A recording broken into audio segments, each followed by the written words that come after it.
firing on all cylinders. That's how one expert described the economy right now.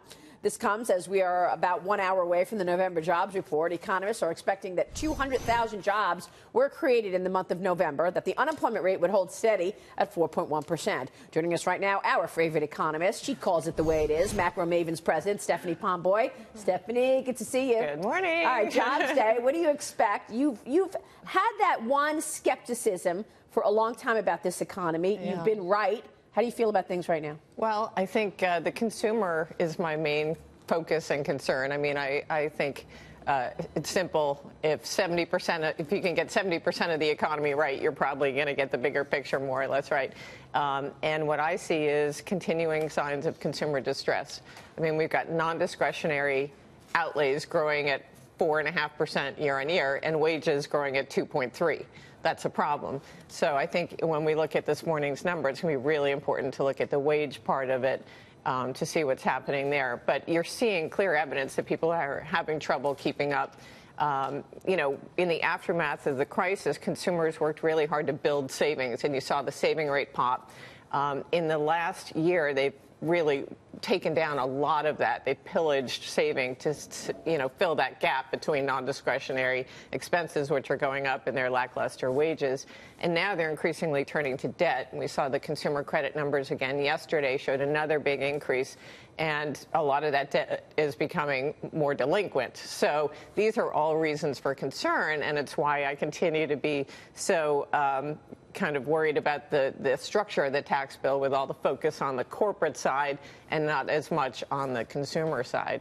But I mean, on the individual taxes, I agree with you that part of the plan is very muddy. But the problem is 70% of federal taxes are paid by the top 10%. Right. So the Republicans have got themselves into this problem where if they really do cut individual taxes, right, then they're subject to that charge of the rich versus the poor. How do you get around that, Stephanie? Well, in this climate? Yeah, that's the thing. I mean, I can't get into the whole political PR of this, because that's really the problem, is that you've got to cut taxes on the people who pay the taxes and, more importantly, spend the money.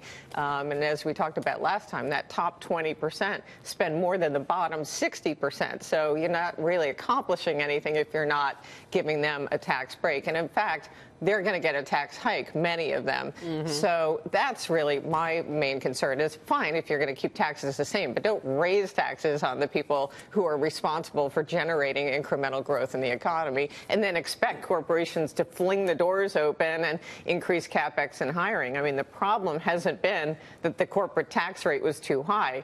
We had the same tax rate in the late 90s, and capex grew 9% a year on average through that whole stretch.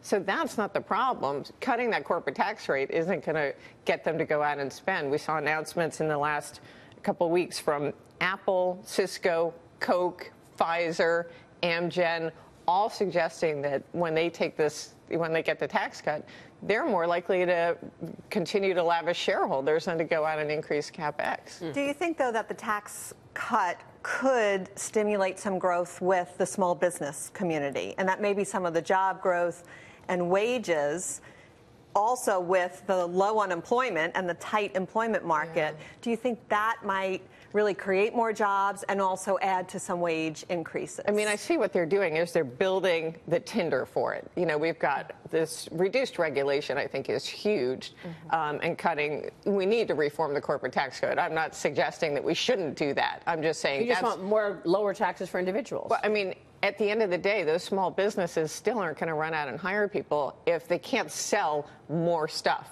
at the end of the day. So I think that's the main impediment, and that's what we're not addressing right now with this tax bill. And then on top of it, what I really worry about is that we go into 2018 with the Fed preparing to shrink its balance sheet by $420 billion. That's massive. And it could, if we're talking about a fiscal stimulus gain of 0.4% on GDP for the year, I mean, that quantitative tightening could suck that much or more out of the economy in terms of reversing the credit tide.